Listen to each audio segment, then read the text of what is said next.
ابھی ڈاکٹر شزرا نے کیا نا ڈیل والی ہے, NRO والی بھی ایک بات کی جاتی ہے کہ شاید اس کی تلاش ہے. یہ جو آج اعلان آیا نا, اس اعلان سے توقع یہ کی جا رہی تھی کہ شاید آپ لوگ بالکل aggressively about in the open آئیں گے, آپ کہیں گے جی کہ ہم عوام کی طاقت سے اب اپنا حق لیے بغیر کہیں نہیں جائیں گے. لیکن اس اعلان کے اندر جب آپ نے یہ کہہ دیا کہ کمیٹی بن گئی ہے, وہ کسی سے بھی مذاکرات کر لے گی, جو ہینڈل کرنے والے ہیں ان سے بھی مذاکرات کر لے گی, تو جو بند دروازے تھے مذاکرات کے اس سے لے کر کسی سے بھی مذاکرات تک کا سفر جو ہے, اس سے تو سر ایسا ہی لگتا ہے نا کہ آپ لوگ پھر کسی مڈل گراؤنڈ کی تلاش میں, کسی ڈیل کی تلاش میں, سادہ زبان میں. دیکھیں عمران خان صاحب نے یہ جو فیصلہ کیا ہے احتجاج کی کال دی ہے, لیکن احتجاج کا اختتام یا اس سے کوئی گفتگو, کیونکہ ہر دوسرے دن تو جیل میں جا کر ملاقات تو نہیں کر سکتے. کل جو ان کٹ پتلیوں کی حرکتیں آپ نے دیکھی ہیں,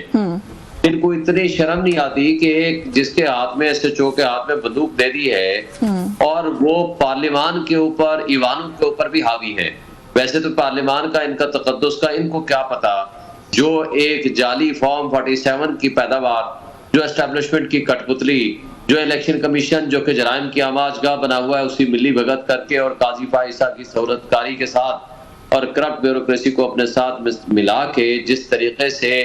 یہ کچے کے ڈاکو لوگوں کے پراپرٹیز پہ, ان کے پیسے پہ قبضہ کرتے ہیں, یہ عوام کے ووٹ کے اوپر, مینڈیٹ کے اوپر ڈاکہ ڈال کے یہاں مسلط کیے گئے ہیں. اگر پارلیمان کے اوپر چند ڈاکو مسلط ہو جائیں گے تو اس کا یہ مطلب نہیں ہے کہ وہ واقعی پارلیمان کے الیکٹڈ وہ عوام کے نمائندے بن جائیں گے اور پارلیمان کا تقدس کا خیال کریں گے, کیونکہ ڈاکو تو ڈاکو ہوتا ہے, خواہ وہ کچے کا ہو یا پکے کا ہو. اور ان لوگوں نے جو حرکتیں کی ہیں, جس طرح 26ویں ترمیم کی ہے, لوگوں کو اٹھا کے تشدد کر کے, کسی کی بیوی کو اٹھا, کسی کی بیٹی کو اٹھا, اور جس انداز سے انہوں نے پاکستان کے آئین کا حلیہ بگاڑا ہے, اور جس طرح جمہوریت کو دفن کیا ہے اور چند لوگوں کے ہاتھوں میں کھلونا بنا کے رکھ دیا ہے آئین اور قانون کو, وہ سب کی آنکھوں کے سامنے ہے. اور آپ ناراضگی کا اظہار بڑے اچھے الفاظ میں کیا ہے, ویسے جو آپ کا جو بھی کوئی آپ کی گریونس ہے, آپ نے بڑے اچھے الفاظ میں وہ بیان کیا. تو مجھے یہ بتا دیں کہ وہ لوگ جو کہ سیاستدانوں کو کٹ پتلی بنا کر ملک کے نظام پر اگر حاوی ہو رہے ہیں تو غیر آئینی طریقے سے ہی ہو رہے ہوں گے پھر کہیں, کیونکہ آئین اور قانون تو اجازت نہیں دیتا, تو آپ ان سے مذاکرات کرنے کے لیے پھر اب تیار ہو گئے ہیں, یا پھر یہ جو کچے کے ڈاکو ہیں جو آ کر بیٹھ گئے ہیں پارلیمان پر, اب آپ ان سے مذاکرات کرنے کے لیے تیار ہو گئے؟ پہلے تھوڑی اس کی وضاحت کر دیں. ہم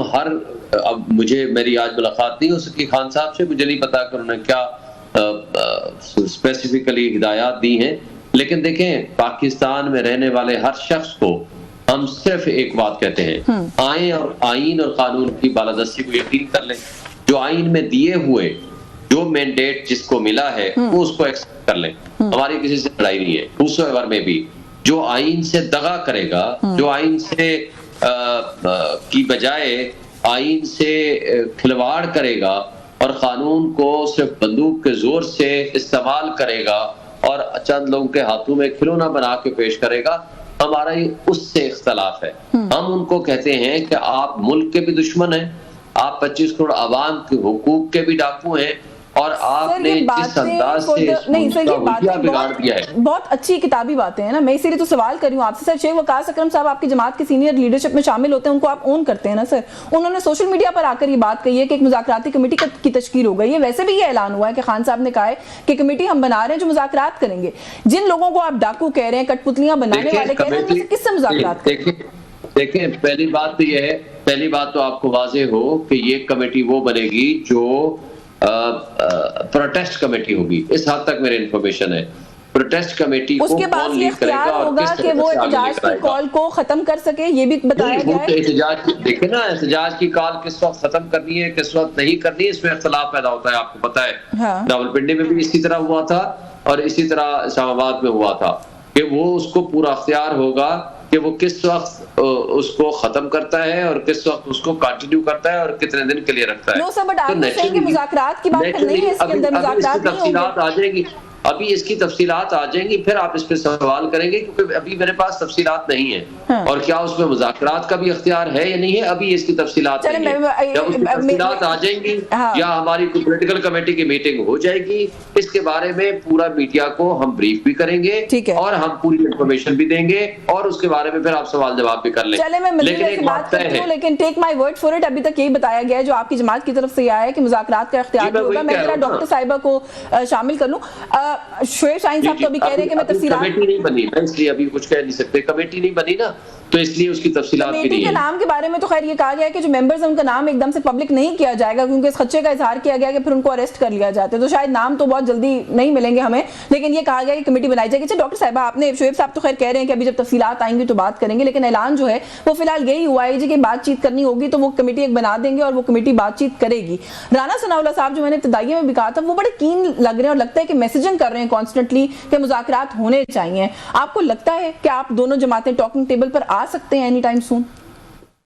دیکھیں انہوں نے جو یہ فائنل کال سو کالڈ ہے نا, جو کہہ رہے فائنل کال, یہ اصل میں فائنل کال ہے ان کی ڈیل کے لیے. اصل میں فائنل کال یہ دے رہے ہیں کہ خدا کے لیے ہم NRO دے دو. اور یہ آپ کو پتا ہے کہ شروع سے جب یہ حکومت میں تھے, جب یہ اپوزیشن میں تھے, جب یہ جیل میں ہے, یہ جمہوریت میں تو بلیو ہی نہیں کرتے. ان کی جب حکومت آئی تو ان کو پتہ ہے کس کے کندھے پہ بیٹھ کے آئی, کس کے ساتھ 1 پیج تھا. اور عمران خان خود کہا کرتے تھے کہ میری اسمبلی کون چلا رہا ہے, وہ تو کہتے تھے کہ میری اسمبلی باجوہ صاحب اور جو ہے ISI کے اس وقت کے چیف چلا رہے. وہ تو اوپنلی یہ باتیں کیا کرتے تھے, تمام عوام کو ان باتوں کا پتا ہے کہ ان کی اسمبلی کون چلا رہا تھا. اور اس کے بعد بھی وہ بہت دیر تک یہ کہتے رہے کہ خدا کے لیے نیوٹرل نہ ہو, مجھے بیک کرو اور مجھے واپس 1 پیج پہ لا کے واپس حکومت میں لے آؤ. تو ان کا تو سے یہی ہے, یہ جمہوریت میں یقین نہیں رکھتے, یہ سیاسی جماعتوں کے ساتھ بات کرنے میں یقین نہیں رکھتے. یہ کہہ رہے ہیں بار بار کہ ہم نے صرف اور صرف ایک جگہ پہ بات کرنی ہے اور وہاں سے ہم نے کوشش کرنی ہے کہ کسی نہ کسی طرح ہمیں NRO مل جائے. لیکن ڈاکٹر صاحب کا سوال ہے کہ اگر آپ لوگوں کو پتہ ہے کہ ان کا اتنا کلیئر ویژن کٹ وہ ہے, ٹارگٹ ہے, وہ یہی چاہتے ہیں, تو پھر کیوں رانا صاحب بار بار کہتے ہیں کہ آ کے مذاکرات کریں, اپنے قبیلے کے لوگوں سے بات چیت کریں, پھر آپ لوگ کیوں دعوتیں دے رہے ہیں بار بار؟ اس لیے کہ حکومت میں ہوتے ہوئے ہم یہ سمجھتے ہیں کہ ایک ذمہ داری حکومت کی ضرور ہوتی ہے, اور ہم کیونکہ جمہوریت میں یقین رکھنے والے لوگ ہیں, ہماری جو ہماری اتحادی جماعتیں ہیں وہ بھی جمہوریت میں یقین رکھنے والے لوگ ہیں, تو ہم یہ ضرور چاہتے ہیں کہ مذاکرات کے سیاسی لوگوں کے آپس میں ہمیشہ دروازے کھلے رہنے چاہیے. ان کے پروٹیسٹ سے پہلے آپ لوگ ان کو انگیج کرنے کی کوشش کریں گے؟ Like for example Jamaat Islami دھرنا لے کر آئی تھی تو آپ لوگوں نے آفیشلی انگیج کیا تھا بینگ گورنمنٹ, ایسا کچھ کریں گے ان کے ساتھ بھی معاملہ یا نہیں؟ دیکھیں اب تو ان کے ساتھ معاملہ ایسا کرنے کا کوئی پوائنٹس نہیں بنتا, کیونکہ یہ تو انگیجمنٹ سے پہلے ہی بات کر دیتے ہیں نا, جیسے ابھی بھی انہوں نے کی کہ ہم تو یہ چاہتے ہیں, ہم تو اس سے بات کرنا چاہتے ہیں. ابھی یہ چور ڈاکو یہ وہ کچا پکا یہ جو ساری باتیں انہوں نے کی, ان کی اس نیریٹو سے اب عوام تنگ آ چکی ہے. ان کی احتجاجوں سے عوام جو ہے نا متنفر ہو چکی ہے. اب عوام یہ چاہتی ہے کہ جو معیشت کی بہتری ہو رہی ہے اور ایک سٹیبلٹی آ رہی ہے پاکستان میں, اب عوام چاہتی ہے کہ سٹیبلٹی کو آنے دیا جائے. مجھے بریک لینے دیں ڈاکٹر صاحب, سٹیبلٹی کہاں آ رہی ہے ویسے وہ تھوڑا سا تلاش کرتے ہیں, کوشش کرتے ہیں پروگرام کے بعد کہ ڈھونڈنے کی سٹیبلٹی کہاں پر آ رہی ہے, ہمیں نظر نہیں آ رہی ہے انفارچونیٹلی. سوال چھوڑا تھا, فائنل کال ہے, تھوڑا سی اس کی وضاحت کر دیں کہ اس کا کیا مطلب ہے, کیونکہ جب اس طریقے سے کہا جاتا ہے تو ایسا لگتا ہے کہ آپ لوگ شاید کوئی بہت اگریسو قسم کا پلان آف ایکشن بنانے کی کوشش کریں لانے کی. رانا ثناء اللہ صاحب نے کہا کہ پھر جو سیکیورٹی پرووائڈنگ ایجنسیز ہیں ان کو بھی کھلی چھوٹ مل جائے گی اگر یہ اس طرح کی باتیں کریں گے, اور پھر اس کے بعد یہ روئیں گے کہ اب ہمارے ساتھ جو ہوا وہ اچھا نہیں ہوا. رانا ثناء اللہ صاحب رات میں میرے ساتھ ایک ٹاک شو میں تھے, میں ان کو یہ میسج دینا چاہتا ہوں, مجھے بتا دیں کہ پچھلے سال وہ انٹیریئر منسٹر تھے لاسٹ ایئر, اور اس سے پچھلے سال 22 سے 23 تک, تو انہوں نے کون سا حربہ ہے جو استعمال نہیں کیا. اور مجھے یہ بتا دیں جس دن ڈی چوک کا ہم نے اناؤنس کیا تھا اس دن کون سی یونیفارم پرسنز لوگ ہیں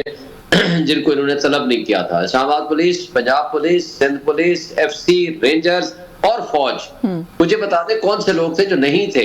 تو اب آپ ان کو طلب کریں گے. اور مجھے بتا دیں راولپنڈی میں جب ہم نے صرف ایک دن 1 ڈے احتجاج کا اعلان کیا تو کون سا شہر کی وہ گلی لکڑ تھی جو بند نہیں تھی, پورے پنڈے اسلام آباد نہیں, پورے پنجاب کی. اسی طرح جب سنجانی کا ہم نے جلسہ کیا, کون سا ایک ایسا کوئی ایک کونا باقی تھا جو انہوں نے بند نہیں کر دیا تھا. تو آپ کہہ رہے ہیں آپ کو فرق نہیں پڑتا, کر لیں جو کرنا ہے. ان کٹ پتلیوں کو پتا ہے کہ عوام ان کو ریجیکٹ کر چکی ہے, عوام ان سے نفرت کرتی ہے. یہ جو جمہوری سو کارڈ بنے ہوئے ہیں نا, ان سے پوچھے کہ اپنے بڑے قائد, سو کارڈ بڑے قائد نواز شریف کے لیے یہ قسم اٹھا لیں کہ وہ جیتا ہوا ہے حقیقی معنوں میں, وہ ہارا نہیں ہے ڈاکٹر یاسمین راشد سے. اس انداز سے جو اپنے آپ کو 3 دفعہ کا پرائم منسٹر کہتا ہے اور وہ جمہوری کہتا ہے, اور یہ جمہوری ہیں کہ جو وہ میں پوچھوں گی، لیکن شعیب صاحب جیل بات میں ابھی ڈاکٹر بیٹھنے صاحبہ کر والی رہی تھی ایک خاتون نا، ڈاکٹر شجرا نے کہا کہ نہیں، ڈاکٹر شجرا نے کہا کہ عوام متنفر ہو چکی ہیں آپ کی روز روز کے احتجاج کی باتوں سے، اور ایک امپریشن یہ بھی جا رہا ہے کہ ثوابی کا جو آپ کا آخری جلسہ تھا وہ کوئی بہت تسلی بخش آپ لوگوں کے لیے بھی نہیں تھا، آپ لوگ بھی تھوڑا سا اس کو لے کر پریشان ہیں، اتنا شاید وہ رسپانس نہیں تھا جو آپ ایکسپیکٹ کر رہے تھے، تو کہیں وہی بات سچ تو نہیں ہوتی جا رہی کہ آپ لوگوں کی جو لائے عمل ہے اس سے اب لوگ تنگ آ ہی رہے ہیں؟ واقعی نہیں، ایسی بات نہیں ہے، بلکہ جو ثوابی کا جلسہ تھا بہت بڑا جلسہ تھا، لوگ ایکسپیکٹ ابھی آ رہے تھے جب ہم نے اس کو ختم کیا،